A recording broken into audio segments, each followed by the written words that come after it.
Guys, today to show you how to take a $1,500 sale and turn it into a $3,000 sale. So I think that's something everybody would be interested in hearing a little bit more about. Without any further ado, Mr. Jeff Renaker. Thank you.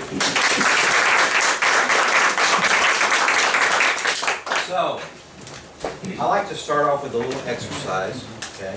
You can stay seated for this. What I'm going to have you do is I'm going to go start at this corner. I'm going to go around the room. And I want everybody to give me just your first name and tell me about 5 or 6 words about yourself. Even maybe something that your neighbor doesn't know, okay? So I'm going to start. I'm Jeff, and I'm a resident of Costa Rica. Right here. Oh no. Come on, Gabe. Get it out there. You're a beast, okay. My name is Atifa Boyd, and I'm a hard worker. Hard work. I'm Jeremy. I'm a Yankee transplant. Okay, let's go back here. Oh. Hit it. I'm Medea, and I just started this week. Robin, raising my 2 grandsons. Okay, Jenny, I'm a mother and a wife. okay. Robbie, and I'm from North Pole, Alaska. North Pole, Alaska, there you go. Jay, I'm from New Jersey, Red Bank area. Okay, My name is Danielle, and I'm from Dover, Delaware. okay. Norman Joseph, Eagle Aware. I'm Bill, I'm from Cambridge. Okay, I'm Greg, and I'm a UK fan. all righty. I'm Sherry, and I have 4 children of my own and 4 stepchildren. Okay. I'm Susan, and I've lived half my life here, and the other half I've lived in 13 other states as well as 3 other countries. Okay, My name is Ari, in August I'll be a licensed neuromuscular therapist. okay. Troy, and I like to ice skate. Ice skate? Ski, okay. My name's Jim. I'm a husband, dad, and a coach. All righty. My name is VJ Manigault, and I used to be a professional ballet dancer. Okay, My name is Andrea Coxum, and I will be licensed in a year in July. okay. Right here. Oscar, single parent.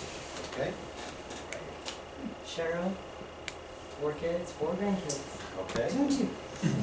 Lynn, 2 sons, 2 grandsons, and Roll Tide. Roll Tide, okay. And I'm from Morgantown, West Virginia. Okay, you weren't too popular here back in January. Probably hasn't been since they went to My name's Mary Jane, and in June I'm moving to London, England. England, okay. My name is Scott, and I enjoy fishing and playing soccer.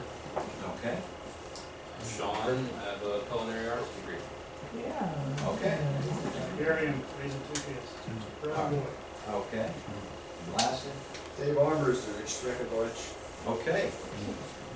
So, as you can see, there's a wide mixture of talents and abilities in the room. And what I'm going to do here today is, I'm not going to sit here and tell you about companies. I'm not going to sit here and tell you products that I recommend. I'm not going to tout one product over another or one company over another. We're going to talk about life insurance as a whole. Okay? Now, I'm speaking to a group, and you can imagine when I'm going around the country, I speak to folks that maybe don't, there are offices that we have, we don't write any life insurance. So there's a whole different set of problems, or teaching, if you will. But this office writes a lot of life insurance. And what we're going to do today is we're going to talk about how to pump up your life sales, how to make them bigger. But I will say this, you know, with everything, you got to start at the beginning. And I also want to say before I get started, if you have a question, don't be scared, just ask me. All right, that's what I'm here for, about life insurance. So, with every kind of talk that I do, I always like to start at the beginning. And sometimes it's good, even when you're in the business a long time, it's good just to hear things to cement ways of selling. So I kind of always start at the beginning. So it's important, now here we are, we're at the end of the first quarter. And I usually talk to folks about, especially folks that I had in my shop, about goals. And we all have to have goals. We all have to know where we're going. The goals have to be definable. It can't be too outrageous. In other words, if you wrote in life sales last year $2,000 and you want to write $100,000 this year, that may be a goal that's perhaps not achievable. So your goals have to be achievable, but you have to have goals. And you have to make someone responsible for your goals. And by that I mean, when you write a goal, whatever that goal is, and you can write a goal for the rest of 2017, not just life insurance, but what do you want to do in sales? But you have to have somebody that is responsible for that goal. If that's your spouse, okay. If it's a mentor, okay. If it's a peer, okay. Okay. It's up to you to have a person that is responsible to you to say, how you doing? Where's it going? So the first thing I would encourage you before anything else is April 1st, sit down a minute, have a conversation with yourself, and write out what you want to accomplish for 2017. You know where you've been the first quarter. How much do you want to do for the rest of the year? Else, how do you know if you hit your goals if you don't write them down? You can't just say, I'm going to work hard this year.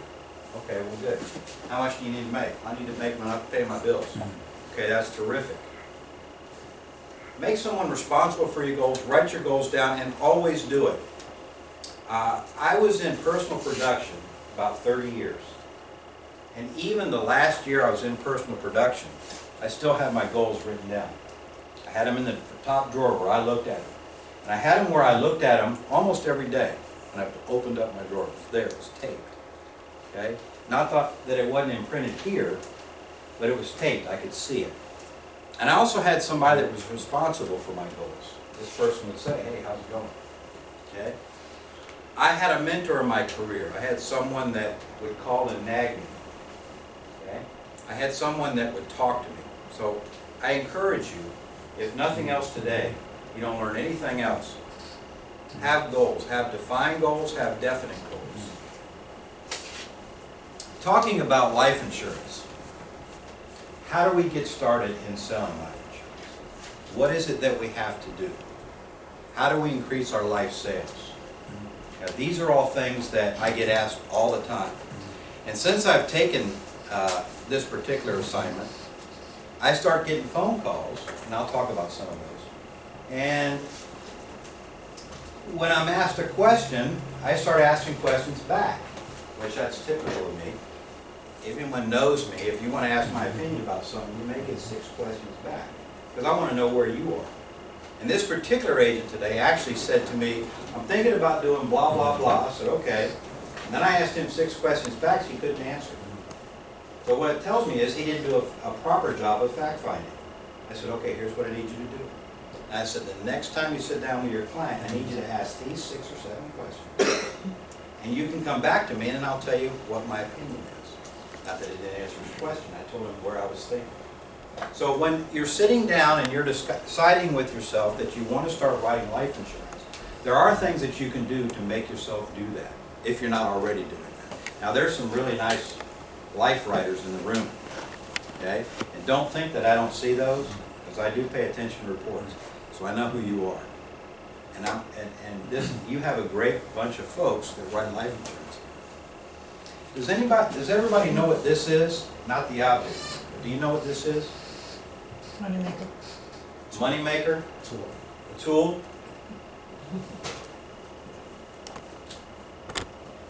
This is magical, this right here. Makes magic happen. This is magical. With this instrument in the hands of a motivated life insurance agent, you can create an estate. You can help a widow out if the breadwinner dies. You can provide a college education with this instrument. It's extremely magical. And let me say this. You sit down and you talk to folks every day, perhaps about health insurance. You talk to folks every day about Medicare supplements, let's say, or whatever that is. Okay, even annuity. You sit down and talk to people about taking money that they already have and showing them a way to invest that. Take a med supp. What's the most amount of money that any senior citizen could be out in a given year? What's a claim? How much? 1,000 out of pocket.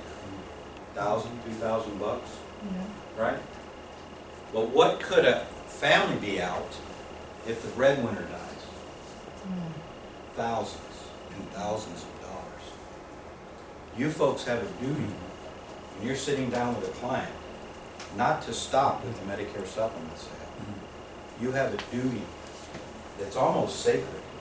When you're sitting down and you're talking to someone about planning for the future or what could happen to them, if you walk out the door and you don't at least broach the subject of life insurance, what's going to happen after one of you are gone or both of you are gone? What's going to happen with your estate? Are you really doing the proper job for the client? These are some things we're going to talk about. Okay? Now, how do we get into life insurance? Because it is scary. I get that if you're new. How do you broach the subject? Norman, how do you do it? I transition into it. Okay, how?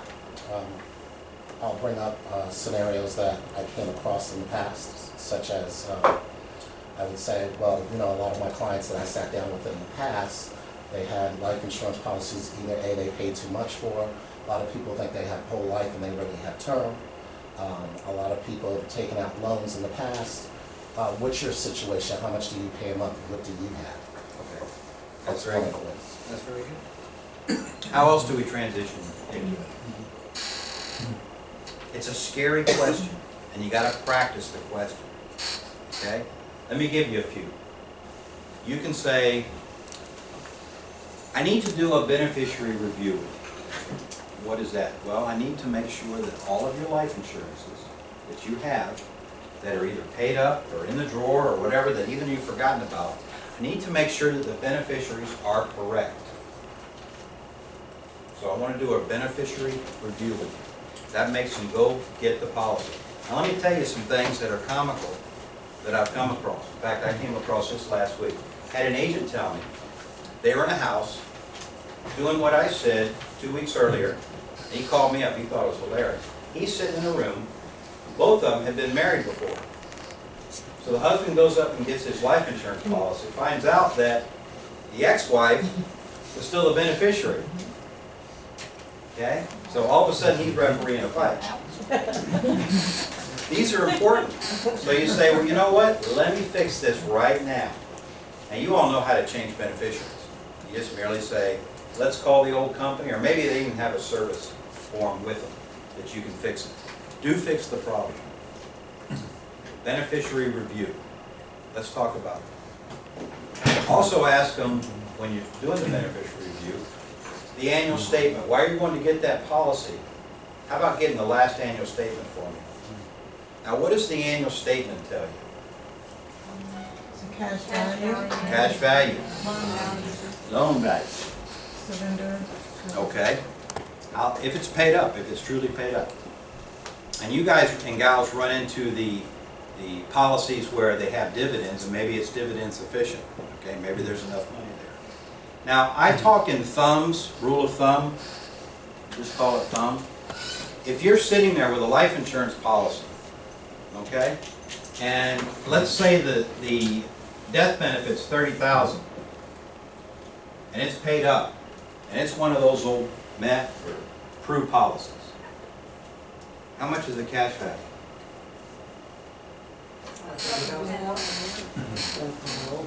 You're going to find the cash value is between $15,000 and $20,000. Just in your head, without saying anything out loud, if they say I have a $30,000 paid up and it's a 15, 20-year-old policy, just in your head, make a mental note, it's probably got about $15,000 or $20,000 in there. And you look for it. Okay? You're trying to find out how much life insurance that they have. Another question you can ask is, to get on that subject is, once you're done with the med sub, I never want to mess with the sale that got you in there in the first place. Do you have a will or a trust in place? Do you have a will or a trust? And then you ask, if they say yes, which one, of course, I have a will. Okay, that's fine. You each have a will. Talk about husband and wife. Oh no, he has one, I don't.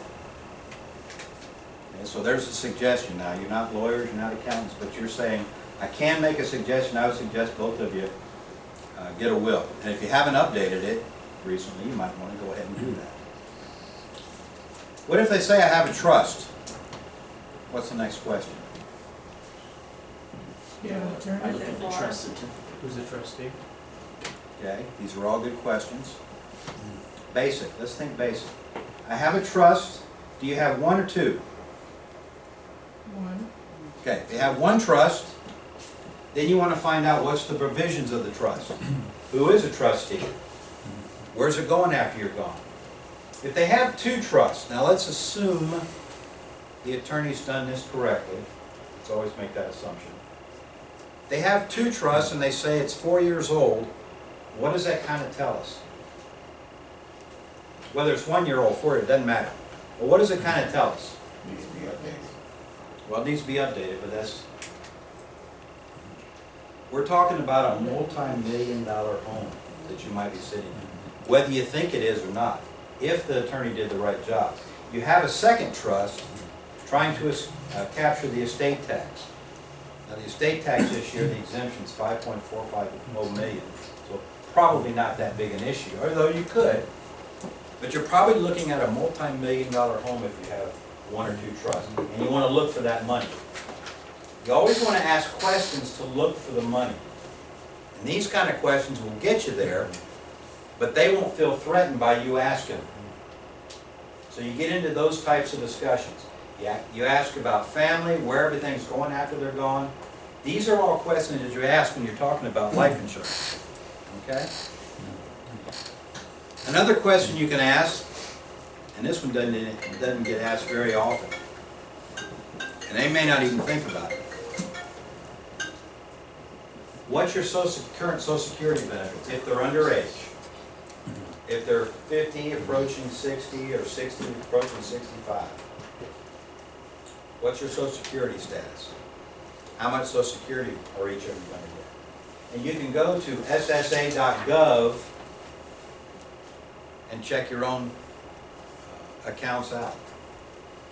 Now, all of a sudden, all of these questions, what does it make you look like?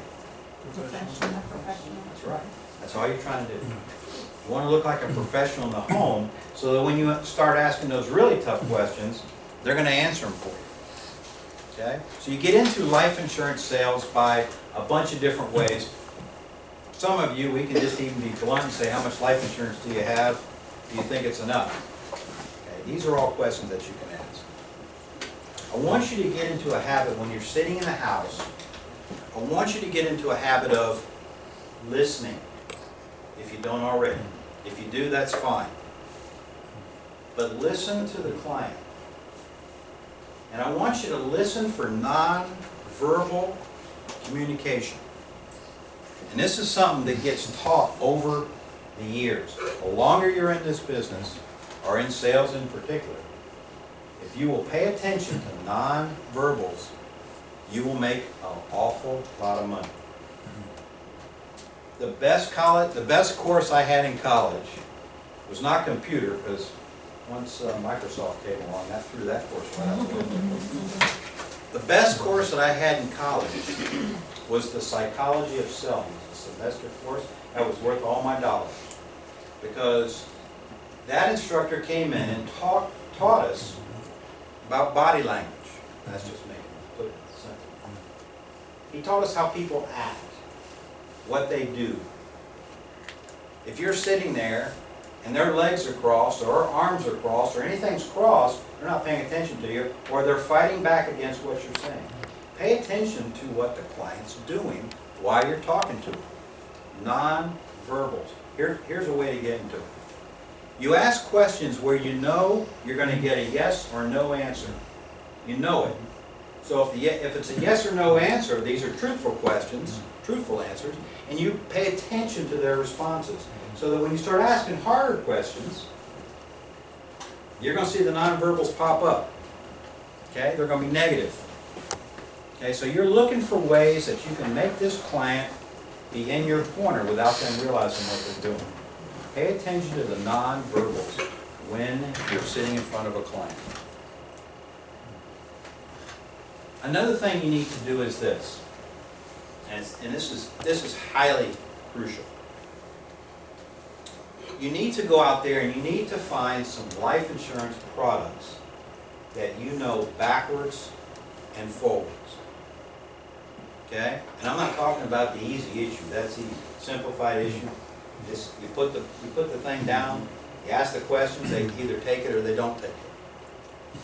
I'm talking about products. You need to understand products that you know. Now the one thing at ASP I can say this is, you have every kind of product out there.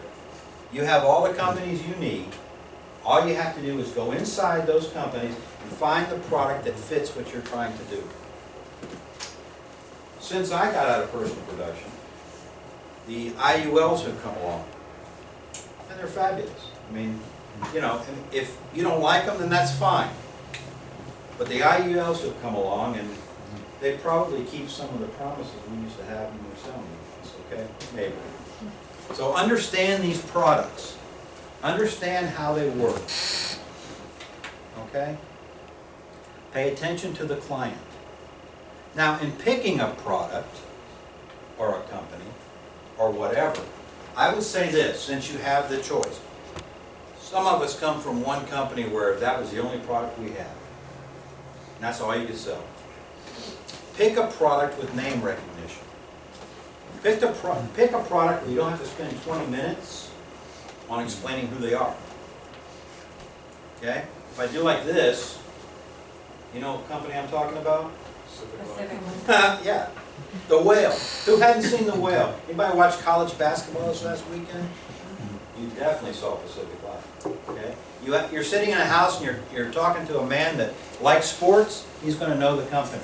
And I'm not saying to pick them just over everybody else. I'm just saying pick companies with name recognition. John Hancock. Okay, there's another one. He signed the Constitution. Okay, fine. Not his company. But everybody knows the company. You know it. Prudential. These are all names that you have in your portfolio. You can pick that you don't have to spend, you can eliminate 20 minutes when you're making the life insurance presentation. Pick a product that you like. Pick a company that you like, and then work with that company. All right, so let's get into life insurance sales. When we're sitting there, what should we ask first? Now we're thinking about life insurance. Okay, Norman, you're going to be my guinea pig today. What do you talk about first when you're talking about life insurance? What questions do you ask first? What? Okay. What are your intentions? Yeah. What other questions? What questions do you ask first? What are you trying to accomplish? Okay.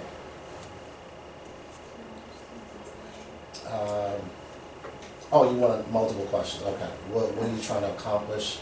Are you trying to leave a legacy behind? Are you trying to pay off your mortgage? Do you have children you want to leave some money for? So I try to find out exactly what they want the policy for. Okay. And some people just want, just enough to bury me, or they say, I want to leave some money for my grandkids, or I have a mortgage I want to pay off. So that's when I start taking notes to find out exactly what direction they're trying to go. Okay. So let's talk about a few things. All right. So you're in the house. You've already made your sale. Do not write anything up yet. Okay. If you're in a house and you made a med sup sale and you got it, just put that app out. Leave it alone. Don't fill it out yet. Then you ask some of these questions to get into life sales. Okay? So you ask about the life insurance, you ask about whatever, you ask them about their income. What kind of income do you have? Well, if you're talking about a 67 and a 64-year-old, we're going to assume they have what? Social Security. Okay. So let's say we have Jack and Jill here. Jack's got $2,000 a month in Social Security. Jill has 1,000. Okay? All right. What else could Jack or Jill have? Retirement. Pension. Now, we're starting to see these go away because the defined benefit plans are, you know, just going by the way of the dinosaur. You may still see some out there. Let's assume that he has a pension, and let's assume that he's getting $2,000 a month. Now, what's another assumption that you have with the pension before you ask the question? Survivor benefits, Right. And they are usually what? 50%. 50%. They are usually what? 0. Because 9 times, you may find that, you may find the 50%. But 9 times out of 10, you're gonna hear the guy say, you know, I goofed up. They gave me 10 minutes to fill out the forms, and I looked at that page of Yes, choices, mhm. and I picked the biggest one on the page. Oops. Okay. Can I change it now? No. Not once you cash that first check. So let's assume that we're sitting here, and Jack's at 100%. All right, what other incomes? VA benefits. VA benefits, what other income? Inheritance. IRAs, CDs. Let's say that Jack has an IRA of 80,000. And let's say he's not taking anything yet. Okay? I heard CDs. You guys don't make a lot of money in South Carolina with CDs, do you? I'm making a lot of money anywhere with CDs. Yeah. Okay. Well, you do in Costa Rica. I was gonna say, Costa Rican cities are actually. Huh? You ask for annuities, he doesn't have any. Okay? Savings account. Savings account. Let's say there's $30,000 in a savings account. What else? Checking account. Let's assume that's the whole thing. What else? Rental income. Okay, there's none. That's good. What else? Properties. Huh? Properties. Okay, the home that we're sitting in, is it paid for? I always ask that question right up front. Yes, how much is it? $250. Now, why do you suppose I ask that, even though it doesn't make me a dime? What can I suggest as a financial planner? Pay off for them. Huh? Pay off for them. No, it's paid off. Reverse mortgage. Ah, Reverse mortgage. there you go. So you know what? You guys, if you want to, you don't have to, but there's something that the federal government has called a reverse mortgage where you can take income. I'm not saying you need to, but that's always there in case you want to. No, we don't want to do that. We thought about that. Okay, that's fine. I'm just saying, it's always an option. The older you get, the better the option becomes. Does anybody know what the minimum is for, what's the minimum age for reverse income? Or 62. Okay, so they're both past that, right? Right. The youngest member has to be no younger than 62. All right, so they don't want to do that, that's fine. What else do we look for? They're still working part-time? Okay, they're not. What else? Business ownership. Partners. Selected inheritance. No inheritance is coming. What else do we look for? Expected care for anyone with children. Yes, you do get into a discussion of children. You talk about if everybody's healthy or whatever, that's fine. They don't tell you at that point, man, I got that middle child, man, they just drive me crazy. The oldest. Okay, well, whoever it is. Stop. There you go, brokerage account. So let's assume they have a brokerage account, 200K. Now what's the next question we ask? No? Here's your handcuff. Is your broker in this area? Have you moved down from Connecticut with that account? Yeah, we moved down to Connecticut, but we talk to him all the time. Good, have they been to this house? No, okay. When do they call you? Well, he calls me once a year. As a result of the phone call, does he make a sale? Yeah, no, he doesn't make a sale, he makes a commission. No, I'm not saying that, but what if he sells you mutual fund while he's making his Phone call, annual call? and he made a sale. Okay. I'm not saying, you let them draw whatever the conclusion they want, but you ask the questions. Okay, so if we're having $200,000, in a brokerage account, let's assume that's about 5 or 6 mutuals, and there's how much in cash you think? Another rule of thumb. How much cash do you think there is? 10. Usually it's about 5 to 10% is what I always, in my head, if someone tells me they have that much, I usually in my head think 5 to 10% of that is going to be cash. And that's important down the road. Okay, so you're getting into discussion. Do you take this income? No, it just sits and rolls over. Okay, that's fine. Now, what happens if we kill in this example? What happens in this example? If we kill Jack off, what happens? Just under 2,004. How much for? $2,000.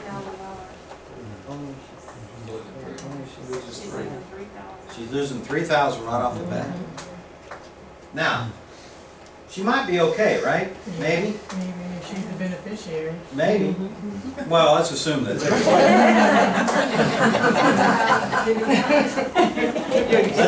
Let's assume that she's not. Okay? So there's $3,000 we're missing. Okay? All right. They don't have any problem with the home. But let me give you a formula. Okay?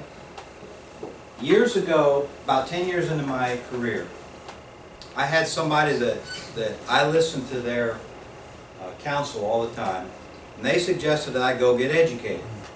So about 10 years in, I went and got my CLU and my CHFC. I figured that's going to make me a better financial planner, better rep, better agent, whatever. And I did. And right after that, I had a meeting with myself, and I said, okay, how can I get my income up to that next level? And I came up with a formula, and I swear to you, the next 20 years, I used it almost every week. Okay? Let me give you that formula. By the way, if you're in sales, you should be able to sell wherever your 2 feet are. You should always be looking for that prospect. Always.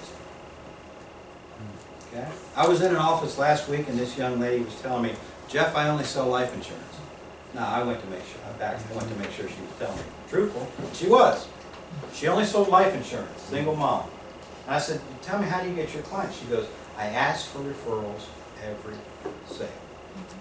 She goes, I always get it. I said, tell me your technique. It was a technique that I've heard in Life Underwriters. She takes a piece of paper and writes 1, 2, 3. She looks at him and says, now, part of my business is asking for referrals. Now, she writes the 1, 2, 3 so they can see it where she's expecting 3 names. She always gets it. I said, that's very cool. You'll make a fortune in this business.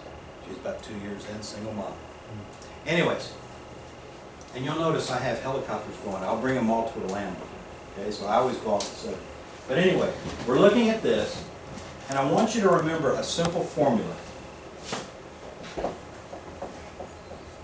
until you retire. And you will sell an awful lot of life insurance if you use this formula. Okay? The formula is MI times 12 divided by little I equals LI. You can probably guess what those figures stand for. Monthly income times 12 divided by interest rate equals the amount of life insurance you have in place to provide at the income that y'all decide on, the annual and the monthly amount. This is so simple. It just, you will make an awful lot of money if you do this. All right, so anybody got a calculator? Here we go. 3,000 times 12. Now, it's important with the interest rate. You folks show annuities all day. So what do you talk about? Living benefits, right? So you kind of know what the living benefits are for the ages you're dealing with? In the 60s, what's a good interest rate? It has to be one that they agree to. Don't throw your number in. It has to be one you agree to. Huh? What's a good interest rate? Living benefit in the 60s. 4 or 5? There's nothing here yet. 4.5. Perfect. All right, so 36,000 divided by 4.5% gives us what? 800,000.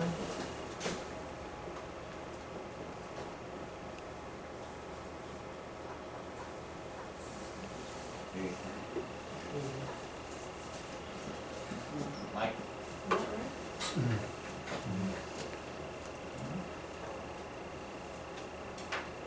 Now, you know what they're gonna do at that point?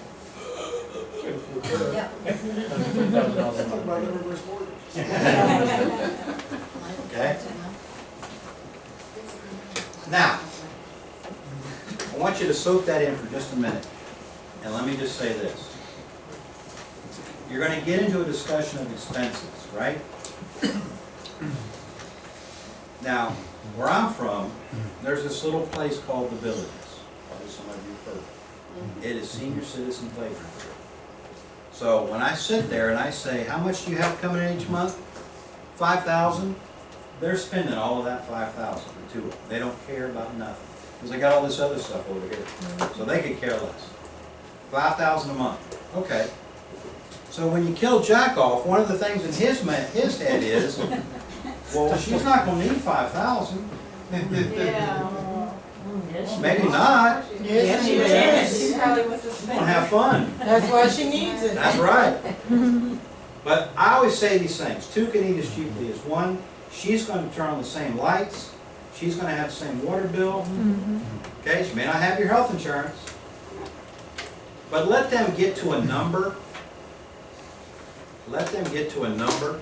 If that's less, then that just drops this down. But you want the shock value going in. Now, what do you deduct from that?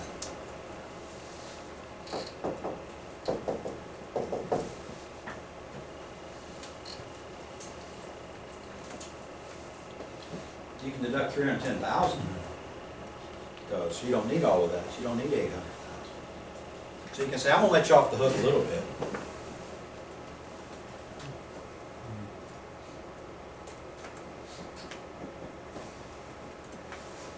Take that off.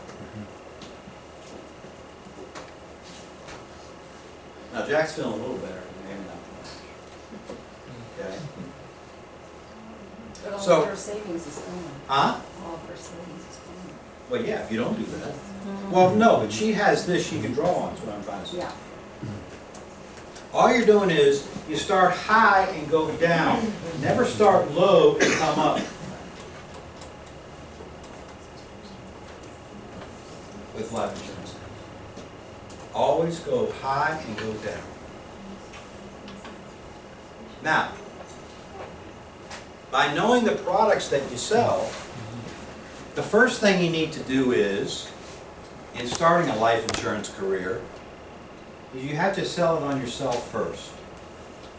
I'm not going to embarrass anybody, but do you each have the right amount of life insurance on yourself and your spouse? Okay. That should be your first step. That should be your first step. Okay? Now, let me say this too.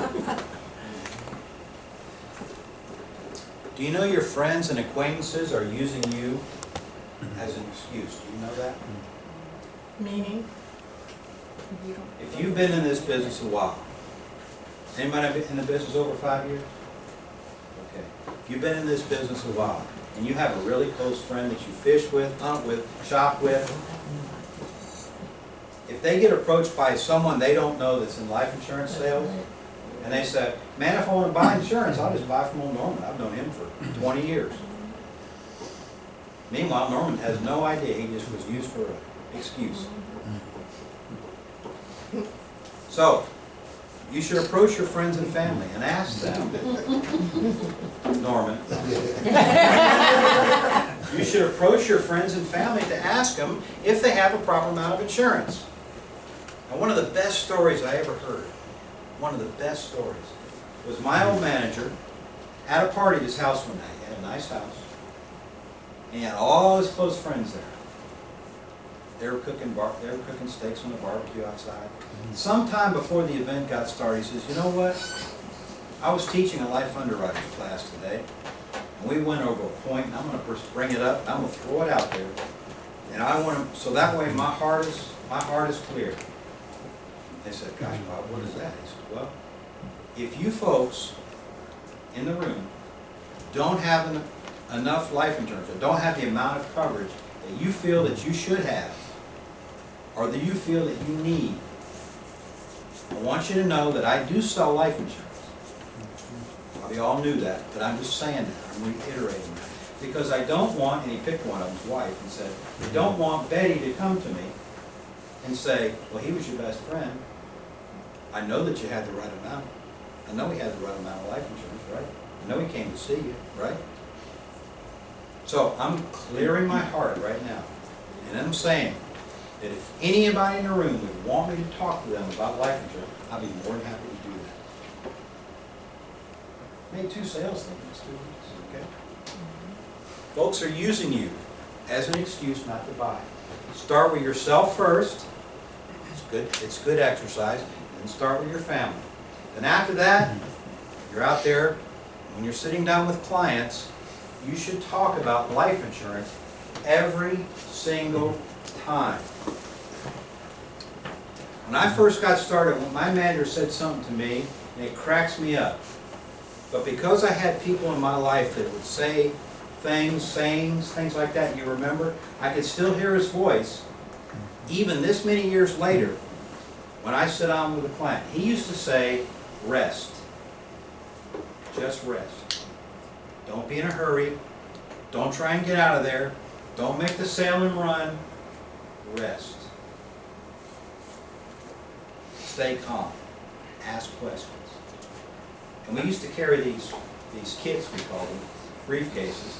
I used to have a very red ribbon. Even as much life insurance as I sold, I had a red ribbon that I tied. You probably couldn't see it. It was so slight. But when I looked down, it was there to remind me that I asked about life insurance while I was here. I picked up that $1 million annuity. Did I ask about life insurance?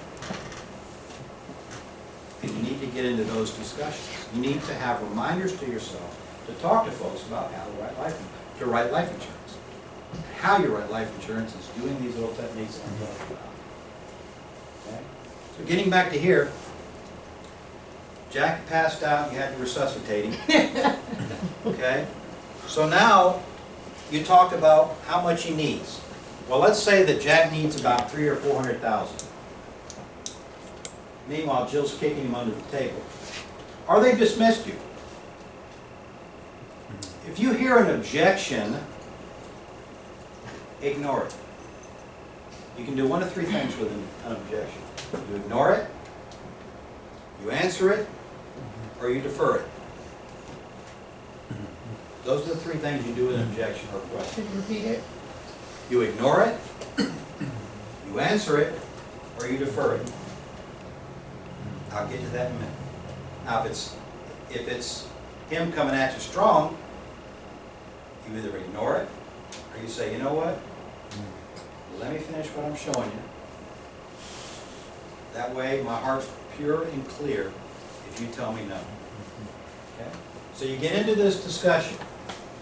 Meanwhile, Jill's on the same page as you. Jack's freaking out.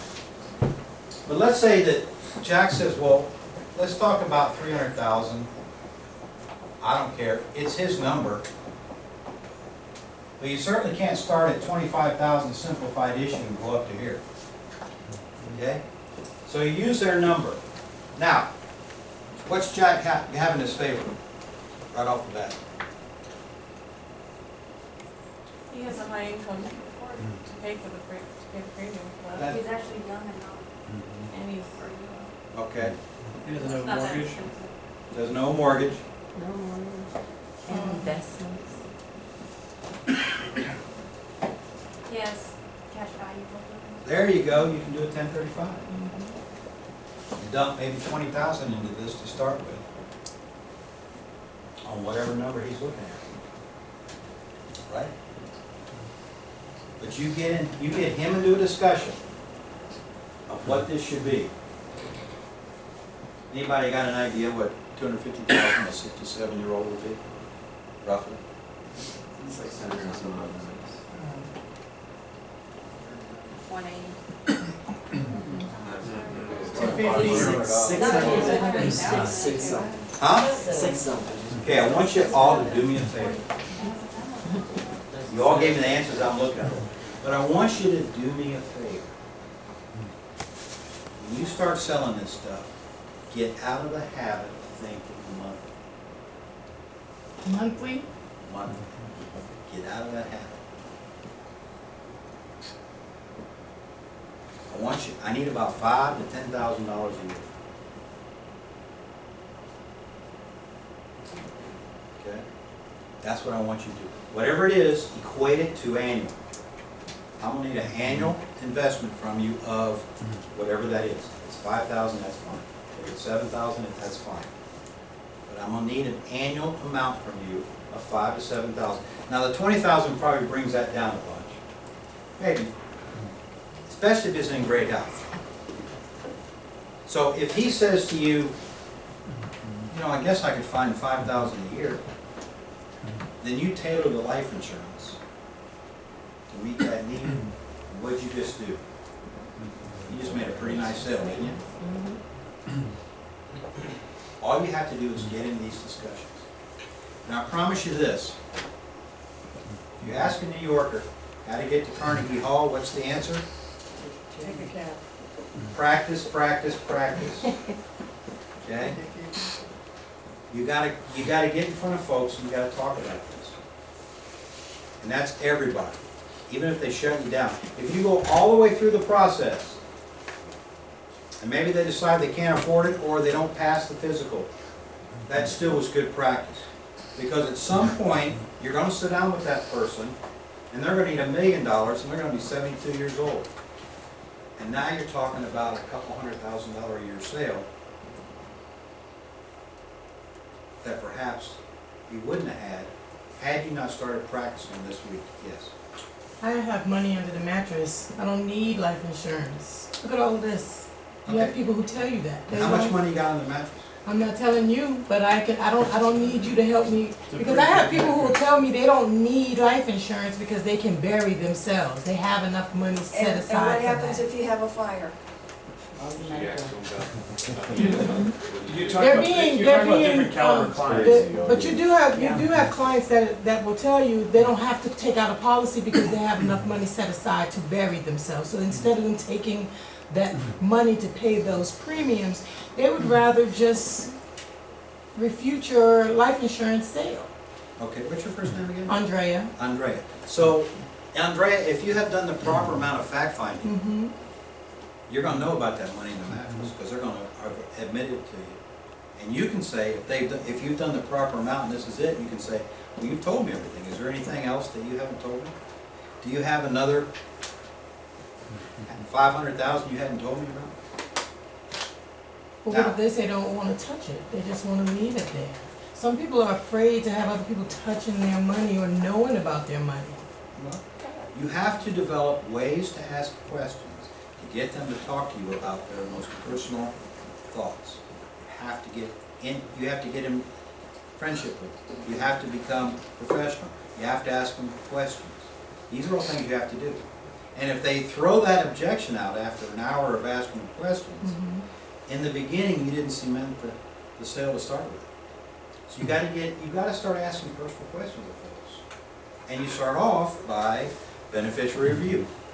Do you have a will? What's gonna happen with your money after you're gone? You wanna provide for your wife if he's the main breadwinner. You wanna provide for your wife if something happens to you first. Now, every once in a while you're gonna get, I need it. Problem is, you've probably left a good fire in place if he tells her and you that he don't care how much money he leaves after he's gone. Okay? You probably left the fire. He's probably in trouble. Hopefully the couch is soft. Okay? All I'm saying is, you don't know any of these questions until you start asking. You don't know what their needs are until you start asking. You have to get into a discussion of need zone, and that's what this does. Okay? So, let's say that in this case, that, well, maybe we don't want, but whatever. Then you've made the sale. Okay? Ask them about long-term care. What happens there? I'll let the government take care of it. Okay. I'm sure you all have facts and figures to back up to where that's going. Okay. Now, I understand you have Pacific Life coming in next week. Without stepping on their toes, if you took some of this excess money here, okay, and if any of this were true, in other words, if you look at how much is sitting in IRA, how much is sitting in brokerage accounts, and you had money sitting in a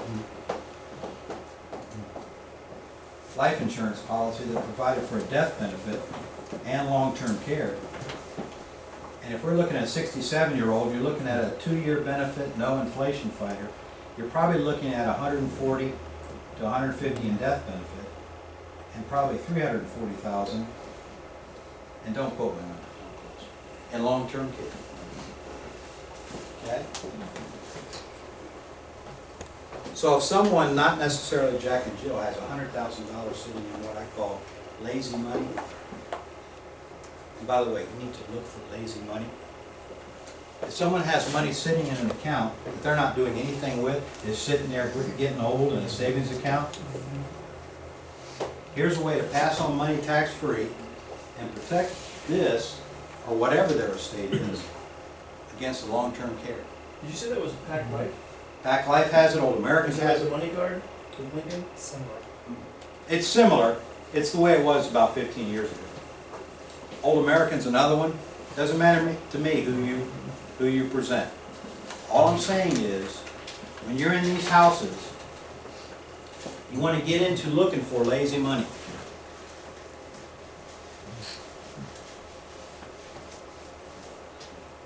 Lazy money. I heard that term a few weeks ago. I really like it. I used to look for lazy money. I just didn't know what you called it. You look for money sitting in places where it's not being used, there's enough income. Maybe they don't have a life insurance need. Maybe you're dealing with one person now. They don't really, the kids get whatever comes next, it doesn't matter. So you start looking for lazy money as a way to sell life insurance. How much do you have sitting in the bank?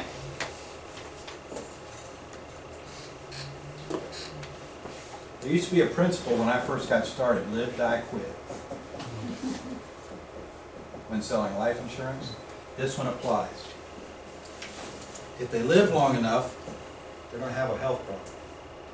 If they die, you're going to pass more money than they put into it. And they can quit this plan anytime next week and take out exactly what they put into it, because it has a return of premium. Live, die, or quit. This product is perfect for that. You have it just sitting in a savings account, it's not doing nothing. So you look for lazy money.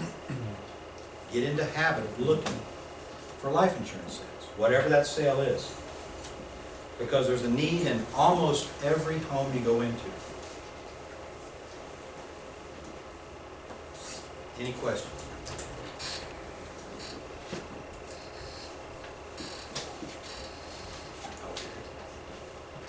How tough is the underwriting for is it similar with money, what the money guard used to be, where it's not as tough as the long-term care? Yes, it is. Simple.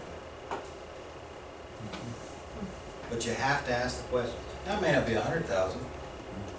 Biggest one of these I think I ever did was about $500,000. I mean, it works for 50. You have it just sitting here. You put it over here, and you can use it anytime you want to. It's your money. But if you don't use it, it's going to go to the kids greater than what you put in. Awesome product. That's what life insurance is. Now, when you're dealing with the younger folks, you sell term.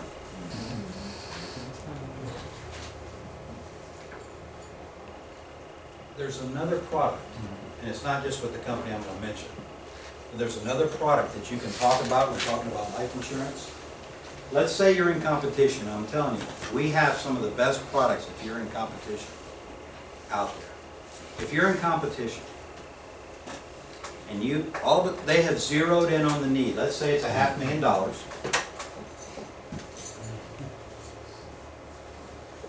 And you're in competition, or you're behind a premium bunch. Some of these companies have what they call blending. Do you know what blending is? Blending, okay. Blending is a way where you control what the premium is for the client. In other words, with these products, you can take, you can justify, you can wrench down your commission. You can wrench it down to 50%. But if you're talking about a premium of $20,000, $10,000, because you can wrench down your target, you're still in control of the sale. Oh, and one other thing, when you're quoting, when you're running an illustration, please, very few people are preferred. Stop showing illustrations that are only preferred, super preferred, because that's about 2 or 3% of the population. If you're in a house, one of the hardest things, once you get into talking about life insurance, one of the hardest things that an agent does is quoting. We all think that it's preferred, and it's not. So if you're dealing with a non-smoker, I used to show non-smoker standard every time. Even if I suspected they were better health, I showed non-smoker standard. Huh? I'd rather they got surprised. than That's right. tell them Yeah. it's more. You'd rather they get surprised, not surprised. Because then you're gonna lose. That's right. Shocked and surprised. Okay. So what I'm trying to say is, get into a habit of asking questions. What kind of medications are you on? You know, underwriting is going to, in the next 5 years, we are at the genesis. Underwriting is going to be so crucial because what companies know. Thanks to Obamacare and us telling the government everything about us, and these insurance companies, everything about us to write it, our records are out there. You know, insurance companies underwriting pull something called script check. Have you heard of that? Okay, script check. Let me tell you what they can tell by script check. They put your client's name in, their social security, they get the script check report. The script check report tells them what medications they're on, but also it says the doctor who prescribed it. Now you know what that tells an underwriter? If the doctor's a specialist, that means they got to ask more questions. They got to find out more info. Script check. There is an outfit out there, a vendor, way out west, that has medical records on 140 million Americans at their disposal. So, when you're chasing an APS here in South Carolina, there's an outfit that the underwriter can go to that probably has yours and mine, because we figure 140 million Americans, of 320 of us I think there is. That's about all the people that are going to buy life insurance. So they just go to that one vendor and pull all your records. Like that. And the tests that are coming. There's a woman out west, I think it's Phoenix. There's a woman that's developing the system where she can prick your finger. You can go into Walgreens. You can prick your finger, you won't even feel it. And within a half hour, she can tell everything that every problem you have, health-wise, or might gonna have in a few years. That's pretty scary, huh? So what I'm saying is, you're gonna see underwriting, and you can already see it now with some companies, where you'll find out that day if that person's insurable. 12 to 24 hours. We are told within 2 or 3 years, you'll be able to write up to $1 million, up to a 65-year-old, and know within 5 days. Okay? Just because of the knowledge that's out there. What I'm trying to say is, if you will get into a habit of talking to folks about life insurance. Asking the questions. Asking these questions. And then something else. How many use WinFlex on the company's website? No? Do we know what WinFlex is? Yes. Don't worry, I get the same response every time I bridge. But I'm gonna implore you to go into WinFlex, and you're at home, and you can set your iPad, because now you can use it on an iPad. iPad, laptop, whatever, sit it in your lap, go into WinFlex, and run proposals. You can do it in minutes. WinFlex has the ability to scope out 4 companies' illustrations, side by side by side by side. Go into WinFlex and play around. It's the most incredible tool. If I had that when I was in business, it would just been amazing. There are great tools at your disposal. Go into WinFlex, run a proposal on yourself. Then go 5 years younger and 5 years older. Then go 10 years younger, 10 years older. And you'll start seeing ballparks. And you'll get those numbers in your head that when you're quoting this much money, it'll come right off the tongue. It's going to be between this number and this number. Okay. Now when you do that, what are you getting? You're getting a premium commitment, aren't you? If you say the number and they don't balk, you just got a premium commitment. Because what did I ask you to do right off the bat? Non-verbals. Pay attention. Between $2,000 and $4,000 a year. Okay. Or see what happens verbally. You've asked them yes questions, you've asked them no questions, where you know the answers. See what they do when you throw that number out. Now, how do you close this? Huh? Application does. Okay. This is applied. Huh? This is applied. Okay, this is the plan. Who would you like to be your beneficiaries? That's a good one. What's another one? What's another one? I'll give you a little secret. This is what I used to do, and I used to get the app 95% of the time. You don't get it all the time. But I used to say, you know, I'm talking about once I threw out that premium number, I would say, you know what? I have no idea if we can do any of this that I just promised you. But I need to ask you some health questions. I need to check your health.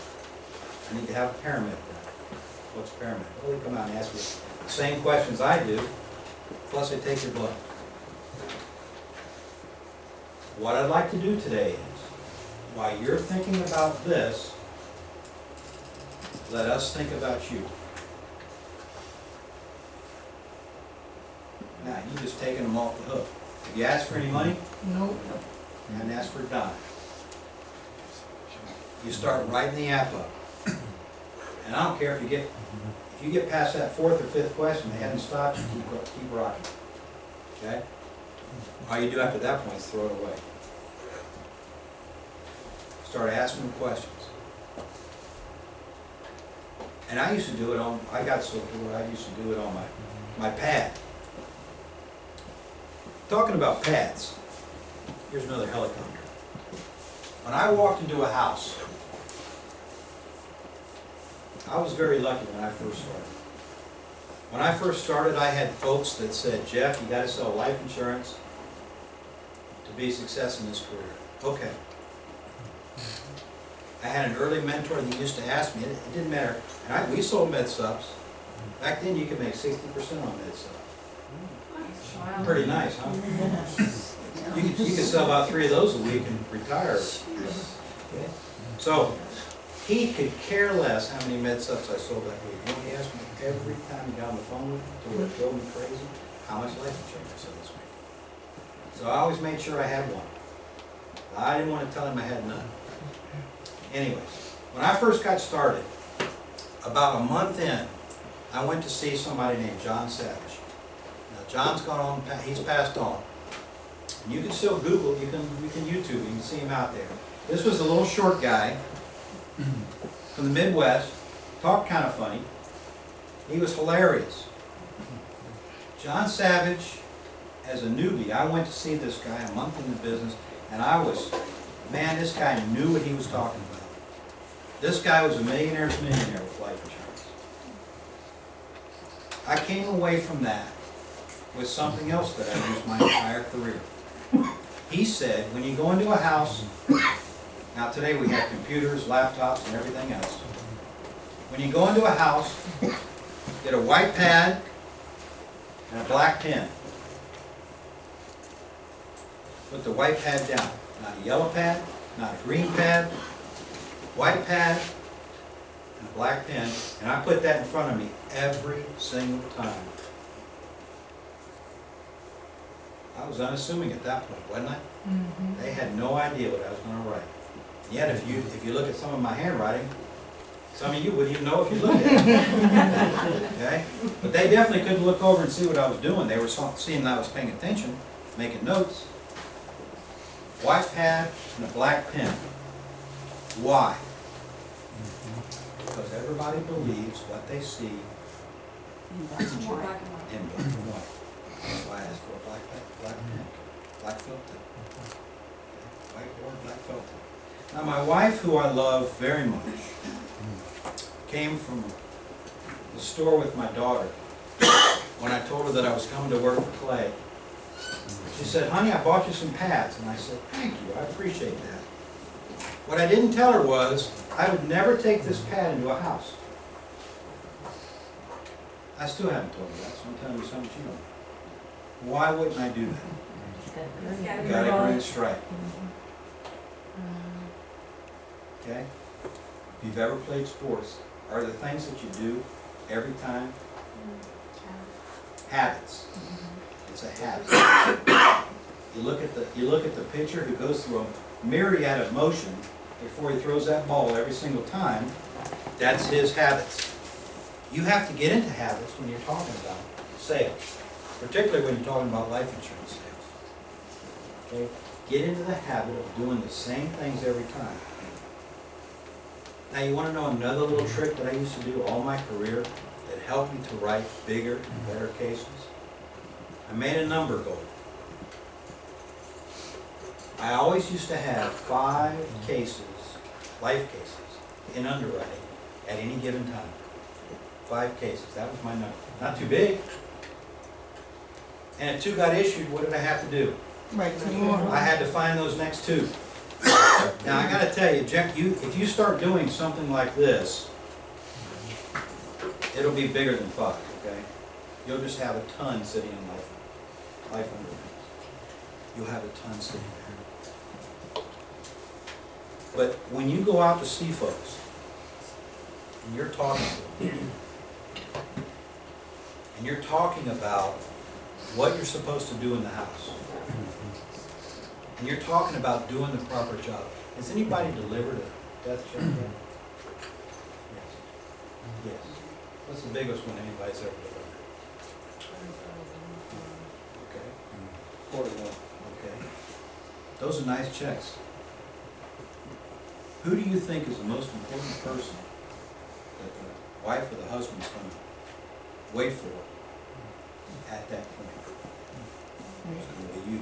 You get to come in the house first, because you're coming with money.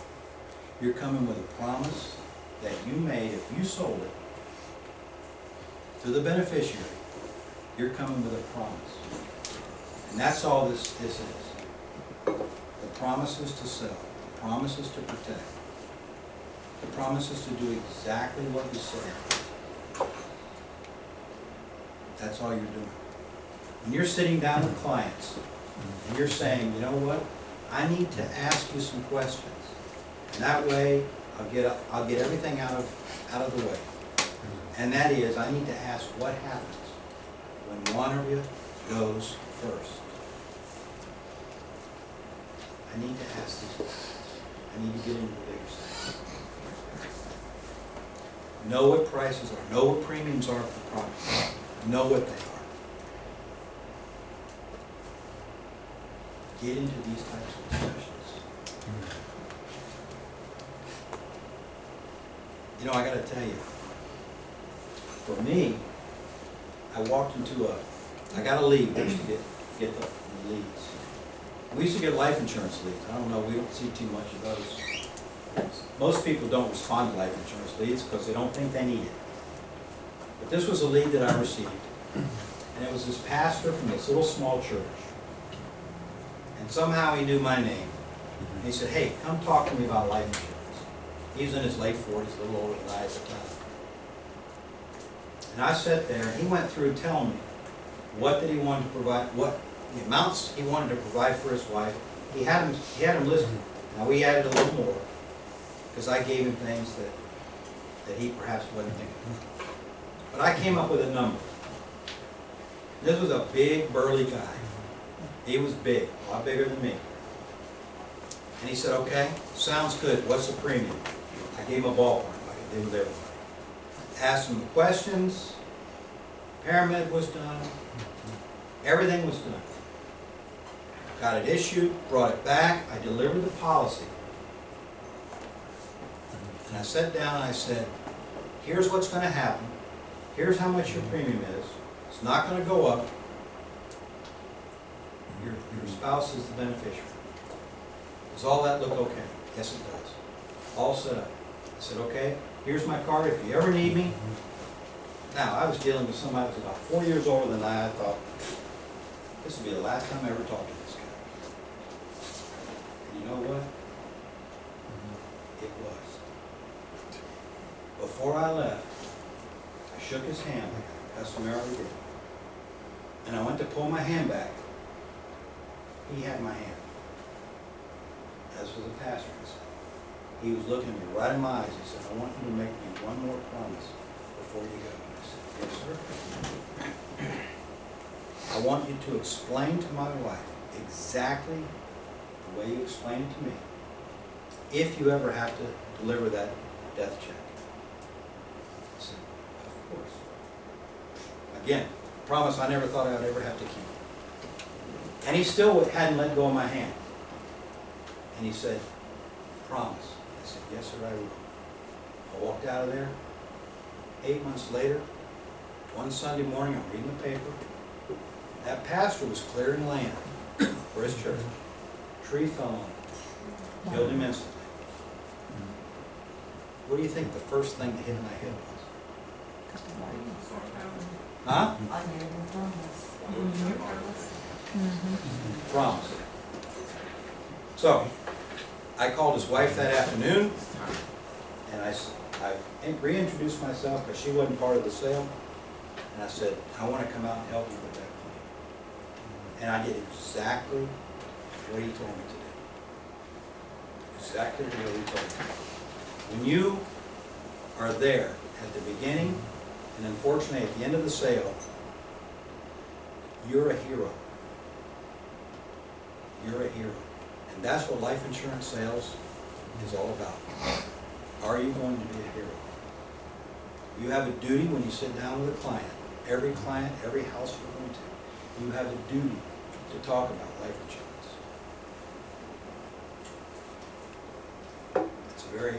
It can be a sacred thing, because if you don't do it, you get called and asked, how come you didn't talk about life insurance? What's your answer to that?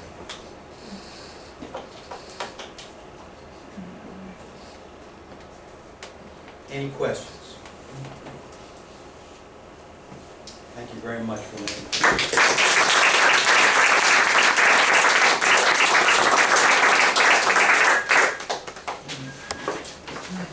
Thank you, Mr. Renaker.